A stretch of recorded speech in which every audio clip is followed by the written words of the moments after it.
Και φίλοι, λάβαμε πάρα πολλά ερωτήματα όλες αυτές τις εβδομάδες που είναι ο κύριος Κόλλιας μαζί μας και συζητάμε για πολύ σημαντικά θέματα της ορθοπαιδικής. Λάβαμε πάρα πολλά ερωτήματα και πραγματικά δεν θα μπορούσα να μην τον έχω εδώ να τον ρωτήσω όσον αφορά την οστεοπόρωση. Καλησπέρα, γιατρέ μου. Καλησπέρα. Ευχαριστώ που αποδεχτήκατε την πρόσκληση. Είστε εδώ για άλλη μια φορά να ενημερώσουμε τον κόσμο. Σήμερα, γιατρέ μου, θα μιλήσουμε για την οστεοπόρωση. Μία ασθένεια πραγματικά που έλαβα πάρα πολλά μηνύματα, πάρα πολλά ερωτήματα, τα οποία θα σας μεταφέρω και σήμερα από τον κόσμο και ιδίως από τις κυρίες, οι οποίες θέλουν να μάθουν πάρα πολλά. Εγώ θέλω να ξεκινήσω με μία ερώτηση. Το έψαξα και το διάβασα και το έμαθα ότι την οστεοπόρωση τη χαρακτηρίζουν σιωπηλή ασθένεια. Γιατί γίνεται αυτό? Ακριβώς. Και μου φάνηκε και λίγο περίεργο. Ακριβώς, είναι πολύ εύστοχος ο όρος. Αποτελεί μια σιωπηλή νόσο. Θα μπορούσαμε να πούμε ότι αποτελεί μια ύπουλη νόσο, διότι αρχίζει να εμφανίζεται στον ασθενή, εγκαθίσταται μάλλον στον ασθενή και στον οργανισμό μας χωρίς συμπτώματα, οπότε δεν καταλαβαίνουμε την έναρξή της. Και όταν δώσει συμπτώματα, όταν πλέον φτάσουμε στη διάγνωση, είναι συνήθως αργά. Έχει προχωρήσει η νόσος και μετά τρέχουμε να την προλάβουμε. Κάποιοι τη χαρακτηρίζουν ως σιωπηλή ή ύπουλη επιδημία. Δεν είναι επιδημία, δεν κολλάει από ασθενή σε ασθενή. Απλά θέλουν έτσι να είναι λίγο υπερβολικοί κάποιοι συνάδελφοι και να τονίσουν την προσοχή που χρειάζεται τόσο για την πρόληψη, όσο και για τη μετέπειτα θεραπεία, αλλά και για να δείξουν πόσο σημαντική είναι αυτή η πάθηση για την πρόληψη μελλοντικών συνεπειών. Και για ένα μεγάλο ποσοστό, ιδίως γυναικών, θα μας πείτε και σε λίγο, γιατί όπως σας είπα, τα ερωτήματα είναι πολλά, αφού μας εξηγήσετε τι ακριβώς είναι η οστεοπόρωση.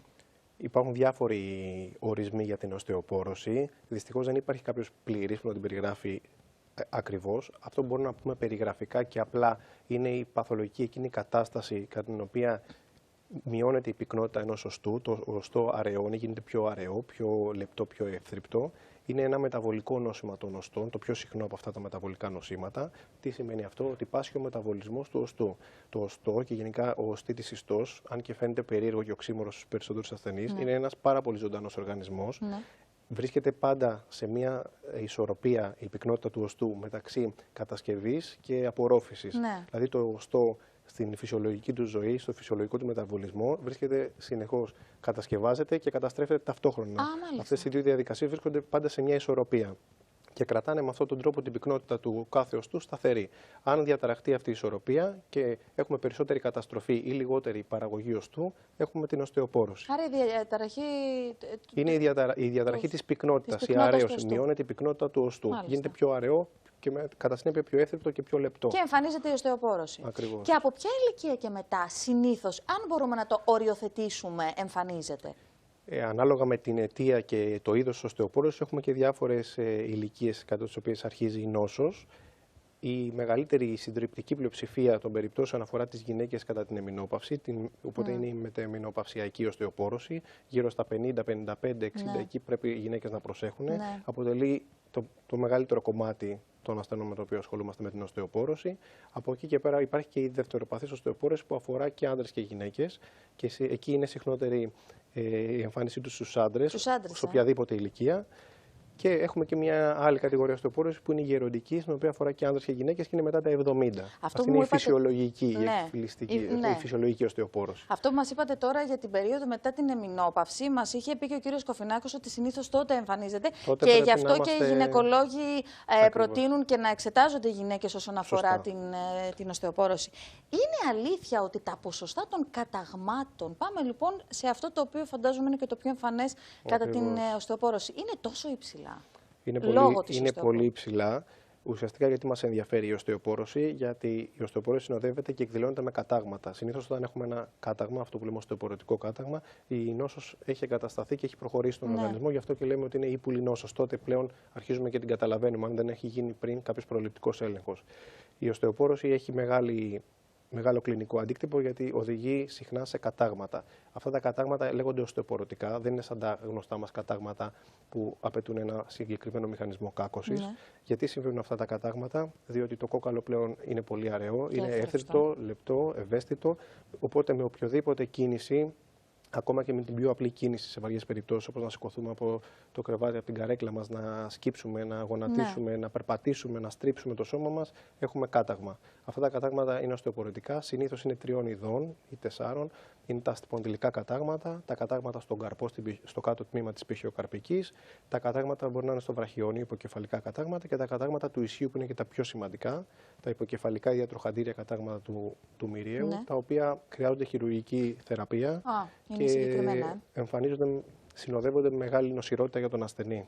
Άρα, για να το κάνουμε και σαν εικόνα, άρα αυτό που μας λέτε, γιατρέ μου, τα κατάγματα που οφείλονται στην οστεοπόρωση είναι διαφορετικά από αυτά που συνήθως... Είναι διαφορετικά, αντιμετωπίζονται διαφορετικά, έχουν διαφορετική αιτία, διαφορετικό μηχανισμό κάκωσης.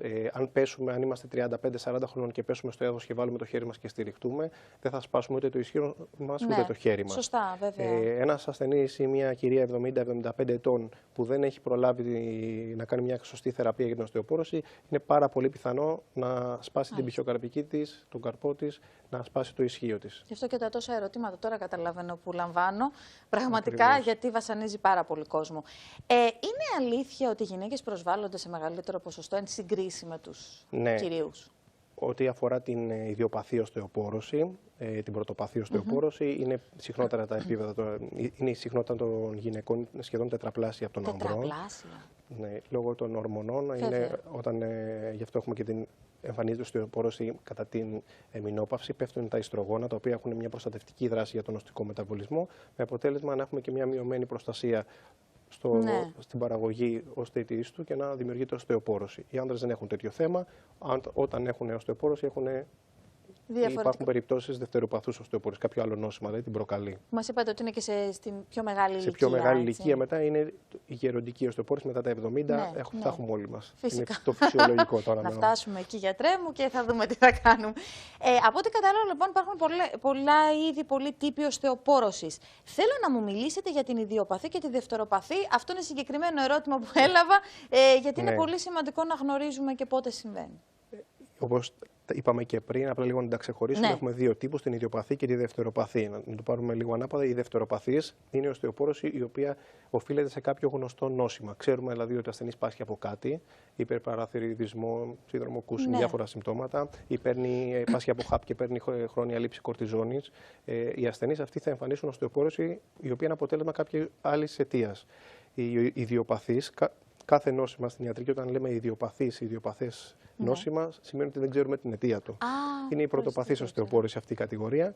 Σε αυτήν έχουμε υποκατηγορίες. Είναι η μετεμεινοπαυσιακή, στις γυναίκες δηλαδή κατά την εμεινόπαυση, η γεροντική, στις οποίες έχουμε άνδρες και γυναίκες μετά τα 65-70, και υπάρχουν και κάποιοι πιο ειδικοί τύποι οστεοπόρωσης, που είναι η τοπική οστεοπόρωση, όταν έχουμε ένα κάταμα και βάλουμε το χέρι μας, π.χ. το πόδι μας στο γύψο. Μετά το κόκαλο γίνεται πιο αραιό, γίνεται πιο οστεοπορωτικό, αναμενόμενο είναι αυτό, δεν είναι κάτι παθολογικό. Ή έχουμε την οστεοπόρωση που συμβαίνει πολλές φορές, την παροδική οστεοπόρωση στο ισχύο, στις έγκυες κυρίως, στο τρίτο τρίμηνο της κύησης, η οποία περνά μόνη της, δεν χρειάζεται κάποια ιδιαίτερη αντιμετώπιση και είναι εντελώς καλοήθρης. Όπως και το σύνδρομο του καρπίου σωλήνα, για το οποίο θα μιλήσουμε ολόκληρη εκπομπή και έχω πολλά ερωτήματα να σας κάνω και γι' αυτό. Οπότε ξεχωρίσαμε ουσιαστικά την ιδιοπαθή και τη δευτεροπαθή οστεοπόρωση. Γιατρέ μου, ποιοι παράγοντες εντείνουν τις πιθανότητες κάποιος να προσβληθεί από αυτήν την ασθένεια? Υπάρχουν πολλοί παράγοντες. Είναι πολύ παραγοντική νόσος, όπως λέμε, η οστεοπόρωση. Πολλοί παράγοντες συμβάλλουν ώστε κάποιος να εμφανίσει αυτή την πάθηση. Παρότι σιωπηλή ασθένεια, έτσι. Ακριβώς. Οι δύο βασικοί λόγοι, οι δύο βασικοί παράγοντες είναι η μέγιστη οστική πυκνότητα, η μέγιστη οστική μάζα του κάθε ανθρώπου. Αυτό πώς ορίζεται ως η οστική μάζα που έχουμε γύρω στην ηλικία των 35 ετών. Φαίνεται ότι σε αυτήν την ηλικία είναι η μέγιστη πυκνότητα που έχουν τα οστά μας, ο σκελετός μας. Οπότε, όσο πιο μεγάλη είναι η πυκνότητα αυτή, τόσο πιο μικρή η πιθανότητα να κάνουμε οστεοπόρωση. Ασθενείς οι οποίοι έχουν μικρή μέγιστη οστική μάζα, δηλαδή γυναίκες κυρίως που έχουν στα 35 τους μικρότερη οστική μάζα σχέση με τους άνδρες, είναι πολύ πιο λογικό και πιθανό να εμφανίσουν οστεοπόρωση αργότερα. Επίσης, φυλές όπως π.χ. η λευκή φυλή που έχουν μικρότερη μέγιστη οστική μάζα σε σχέση με τη μαύρη φυλή, είναι και αυτό πιθανότητα, έχουν μια μεγαλύτερη πιθανότητα να εμφανίσουν οστεοπόρωση. Ένας δεύτερος σημαντικός παράγοντας, συνέχεια του πρώτου, είναι η ταχύτητα οστικής απώλειας. Δηλαδή, μετά τα 35 τι κάνουμε, χάνουμε οστική μάζα. Γίνεται πιο μικρή η πυκνότητα του οστού μας. Όσο πιο γρήγορος είναι αυτός ο ρυθμός, τόσο πιο εύκολα θα κάνουμε οστεοπόρωση. Πάλι εδώ οι γυναίκες έχουν ένα ταχύτερο ρυθμό οστικής απώλειας και επίσης εδώ παίζει ρόλο και ο σωματότυπος, δηλαδή γυναίκες λεπτές, ξανθές, λεπτόλιγνες, έχουν μεγαλύτερη πιθανότητα να εμφανίσουν οστεοπόρωση σε σχέση με γυναίκες μεγαλύτερου σωματικού βάρους. Τώρα, άλλοι παράγοντες είναι η σωματική άσκηση. Μειωμένη σωματική άσκηση δεν δίνει τα κατάλληλα ερεθίσματα στο οστό ώστε να αυξήσει την παραγωγή οι οστεοβλάστες στα κύτταρα που παράγουν οστό. Πρέπει να κάνουμε αθλητισμό σε λογικά πλαίσια. Η πρόσληψη ασβεστίου είναι ένας σημαντικός παράγοντας μέσω της διατροφής. Προβλήματα ή νόσοι που έχουν να κάνουν με τη βιταμίνη D και την απορρόφηση ασβεστίου κατά συνέπεια. Η άσκηση. Αυτά είναι τα πιο βασικά. Το οικογενειακό ιστορικό, πολύ σημαντικό. Η κληρονομικότητα παίζει ρόλο. Και πολύ σημαντικό ρόλο το κάπνισμα, το αλκοόλ και η υπερβολική λήψη καφεΐνης, δηλαδή η διατροφή μας. Άρα, σωστή υγιεινή διατροφή. Η υγιεινή διατροφή και υγιεινός τρόπος ζωής είναι η καλύτερη πρόληψη. Το ασβέστιο που μας λένε πολλές φορές οι μαμάδες μας με μικρή ηλικία που είναι γάλα. Βέβαια, γιατί είναι πολύ βασικό. Η διάγνωση πώς γίνεται, γιατρέ μου? Η διάγνωση απαιτεί, για να γίνει, απαιτεί ένα υψηλό δίκτυο ευαισθησίας σε αυτό το θέμα. Πρέπει να είμαστε alert, πρέπει να είμαστε ανήσυχοι όταν βλέπουμε μια κυρία ή έναν ασθενή που έχει κάποιους παράγοντες κινδύνου, όπως που αναφέραμε, οικογενειακό ιστορικό ή ηλικία, είναι σε φάση εμεινόπαυσης ή παίρνει κάποια φάρμακα, κορτιζόνες, ρευματολογικά φάρμακα κτλ. Πρέπει να μας προειδεάσουν στο να σκεφτούμε την οστεοπόρωση. Το ιδανικό για τη διάγνωση είναι να γίνει διάγνωση μέσα από κάποιες προληπτικές εξετάσεις, από ένα screening ομάδες πληθυσμού υψηλού κινδύνου.